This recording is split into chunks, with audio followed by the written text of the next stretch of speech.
It's the cry of generation. It's a stirring in our soul. It's dreams still in focus. It's hope still whole. For children that are and those who will be, our destiny is justice for once, for all, forever. Let it be. No more delays, denials can ignore our voices, nor suppress our choices. We come for all that God has gave, unashamed descendants of the indigenous immigrants and the once enslaved. For children that are and all those who will be, our destiny is justice for once, for all, forever. Let it be. Liberation when we read, love when we lead, moving at the speed of student needs, pushing against the abundance of oppressive greed. For children that are and all those who will be, our destiny is justice for once, for all, forever. Let it be.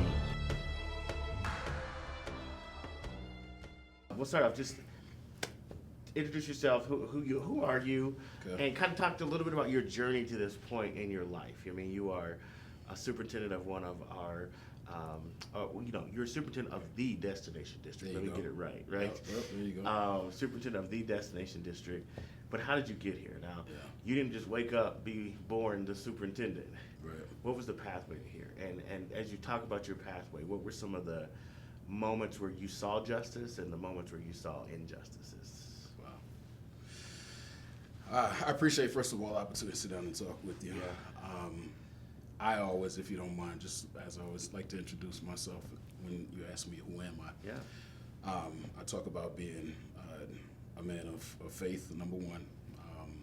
Number two, being a family man. I'm a father, a husband, and a son, and a brother.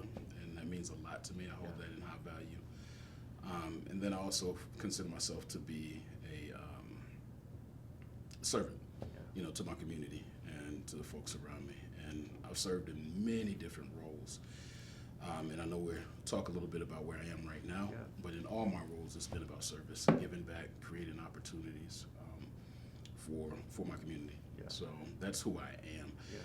Yeah. By title, though, as a superintendent, this is my second year of the destination district, as you said, Aurora Public Schools. Extremely humbled to be in that position. But I also have to laugh at times because I never saw myself in such a position. My journey, I won't give the whole resume, but I was born in New York City. My father went into the military, so I had an opportunity to move around at the age of 5, started moving around the country, even did a couple of years over in England before I landed here in Colorado Springs my senior year. Through that journey, I had some highs and some lows as far as educational experiences. I also had some highs and lows as well as social experiences. We lived in some places that I think of South Carolina and Georgia where race and racism was front and center at the time when I was growing up. Yeah. And that's probably where I think I saw some of the greatest injustices. When I think about how folks of color were treated, in many cases still are being. Yeah. But at that particular time in my early years, and I remember specific instances of threats, of violence, of all kinds of things. So, did you want to be an educator then? Like, was no. No, okay. So here's what I was sharing this story with a friend of mine, a colleague of mine, just yesterday. So as a child, I used to pray all the time that God would put me in a position to move the masses. And I used to love watching videos of Dr. King, Malcolm X, even at the time a young Farrakhan. But the ability that they had to capture a crowd and mobilize people to lift themselves up or stand strong in the face of injustice. I always wanted to be that person.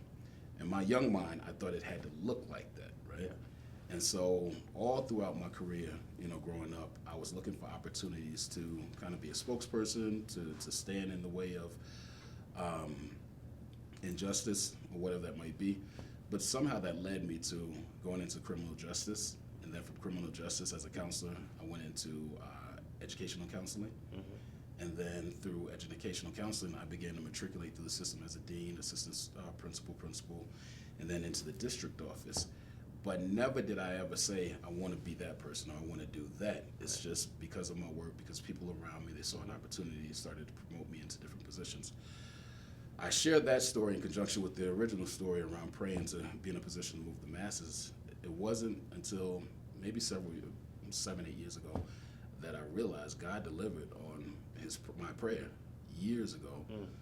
It doesn't look so much as me standing in front of 5,000-10,000 people, but the lives I've been able to touch over the years, the many kids that I've been able to sit with or create opportunities for and access, that was his way of delivering on the prayer that I had been praying for years. Criminal justice. Yes, sir.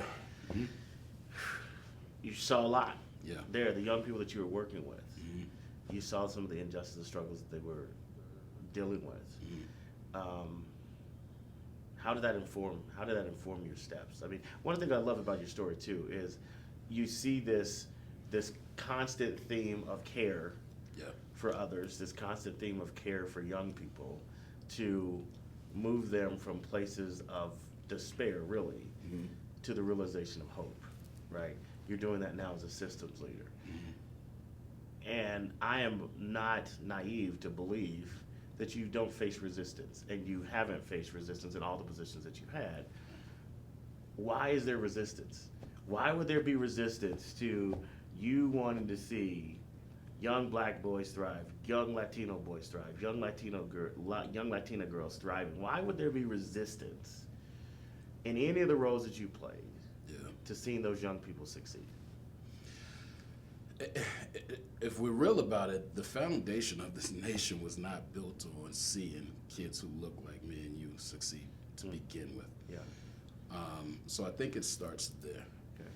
There also, I look at it from a point of mindsets and beliefs as to whether a young black child, a young Latino child is capable of achieving, capable of doing certain things.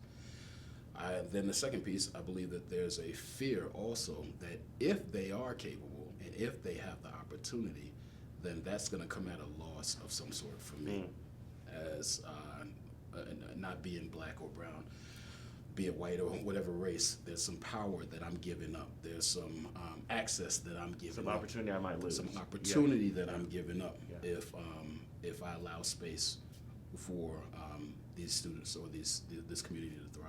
And so it's mindset, it's a fear of loss, I believe. Yeah.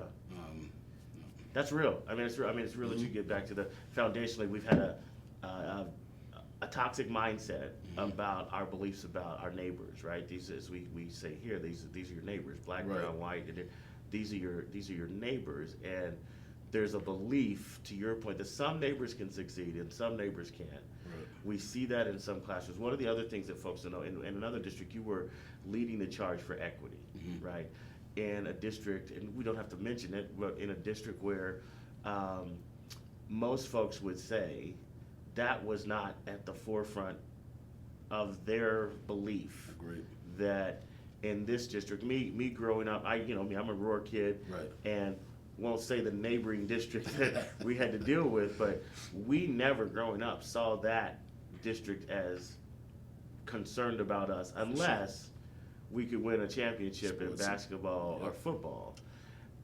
So when you're leading the charge for equity in this place that no one believes is going to be committed to equity, how do you push in places where the resistance is coming from people that are supposed to be there for the children?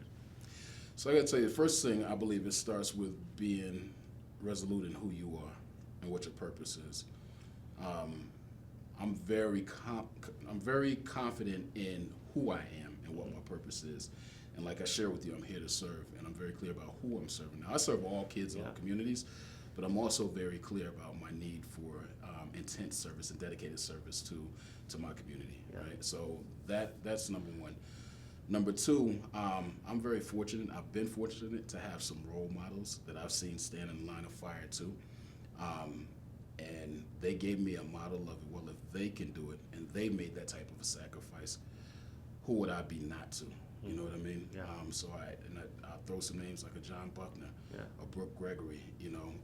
They led the work before I did. Yeah. And I can't imagine what they had to come up against before me. You know what I mean? Right. So that modeling, being very resolved in who I am and my purpose, and then also having a strong support system also. People such as yourself, other community leaders, parents, who were willing to come around and make sure that I was taken care of in moving this work forward. And if I needed a different leverage point, I always knew who I could call to help support that work. So those are the things that helped me, that fortified me and helped me move through. Was it easy? Is it easy? Not at all. Not at all. But what do you mean? You know, we have Barack as a president. It should be easy for you exactly. as a Right. black What are we talking about superintendent, right? You know, racism's done. It's done. Right. We don't have those issues anymore. And but that's not the reality, right? You are still a superintendent who is doing the hard work, right? Making the hard decisions. You have a very diverse district. I think maybe the most diverse district in our state. Yep. So you're dealing with black, brown, you're dealing with indigenous, you're dealing with new to country, you're dealing with, I think, 100 and some languages. 160 languages spoken throughout the district. And you have to realize justice for all of those students and all of those families. How do you build a team that aligns with you toward to that end? That is probably the most difficult work. Again, it goes back to me being clear about what my values are. Humility, humanity, service, justice, you know, for all of our kids. And then as I'm sharing, as I'm deeply rooted in my own values, then I have to articulate that to people that I'm bringing on to my team. Not only articulate it, I have to model it in the decisions I make, how I hire, how I treat people, right? In building my team, I need to make sure that it's representative of who I say I am and who I serve. So we have a very diverse leadership team, and growing even more so diverse. The way I allow different perspectives, or try my best to allow different perspectives to occupy space, and really feel like it's an inclusive learning environment. Not learning, but an inclusive working environment. So people will actually have some agency. All of that's intentional, because if they feel like that as leaders and they can adopt that mindset and belief, then we can go ahead and push the system. Justice is intentional.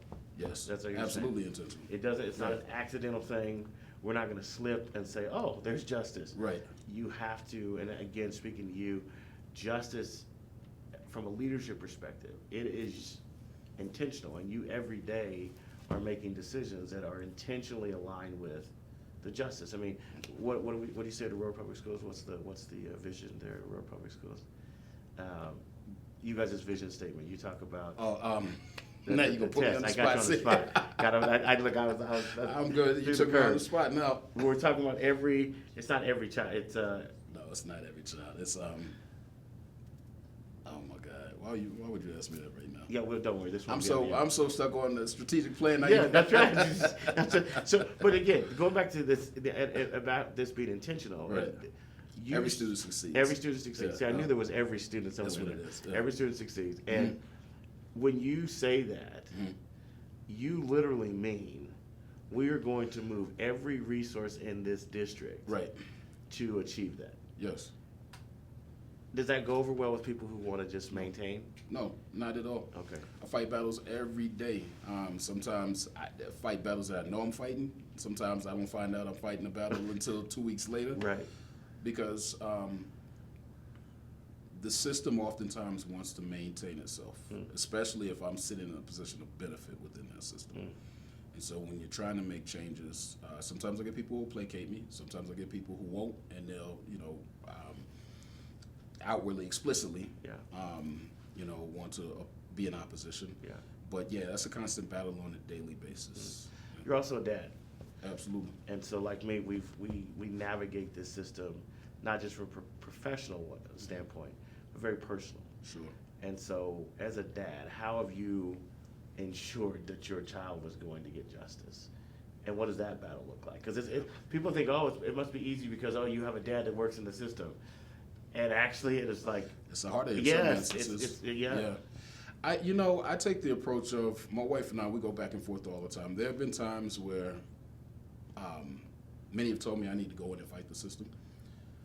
But I have not. I've taken the approach of investing in my child, the tools, the information they need, giving them the language that they need to navigate for themselves. And even in that, there's been struggle, but I'm okay with that because that's part of their learning process. Yeah. And then there have been times where I have gone in and fought the system myself, and kind of leveraged, what I know, and sometimes even a little bit of my positionality. But I try my best not to ever do that if I don't have to. Right.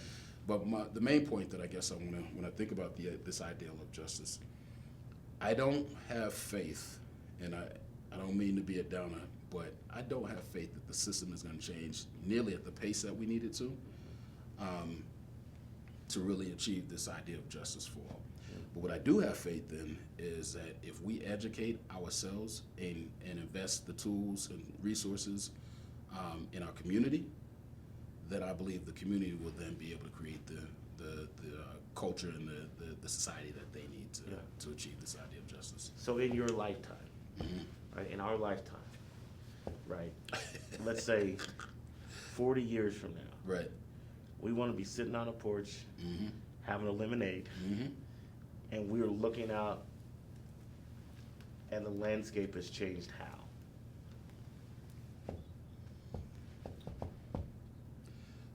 The predictable outcomes that we see right now will no longer be predictable. Okay. So we're celebrating. This is the good lemonade. We're celebrating. Yes. We're celebrating that our prisons are not filled with young men and women that look like you and me. Yeah. We're celebrating that access to the best educational institutions aren't predictable. We're celebrating that income level, is not predictable or divided by race or class or anything like that. Those predictable outcomes that we see right now are eliminated or reduced. I could have lemonade with you on that note right there. Yeah. Is that, and I think the things that we both hope for is that it doesn't take 40 years, right? We understand the conditions that we're in. I think that's what we work every day to say, if we can change these conditions, we can expedite transformation. We can move faster than we have been, and no longer. What I appreciate about your leadership is you're not tranquilized by the gradualism. You're not paralyzed by, hey, look, we got 1 yard. Right. In football, 1 yard. You got to get 10 just to get another first down, right? So you're not settling for the 1 yard and high-fiving and jumping. You're saying, hey, until it's justice, we have a lot of work to do. For sure. Yeah, absolutely. I appreciate you, man. Appreciate the work you're doing. Appreciate you coming in and spending time with us. And we're supporting you as the destination district, and just believe that you are a justice warrior, and we appreciate you for that. Thanks you, and thanks for all that you're doing. Thanks. And your staff and your team around you. I know you are actually moving. You're moving it down. So. Thank you, brother. Appreciate you, brother. All right. Good to see you. Okay. Thank you. Thank you for joining us this week on the Justice Cast. If you are moved and inspired by what you heard this week, we need you to do justice by doing 3 things. Number 1, like and share this episode with your friends and family and network.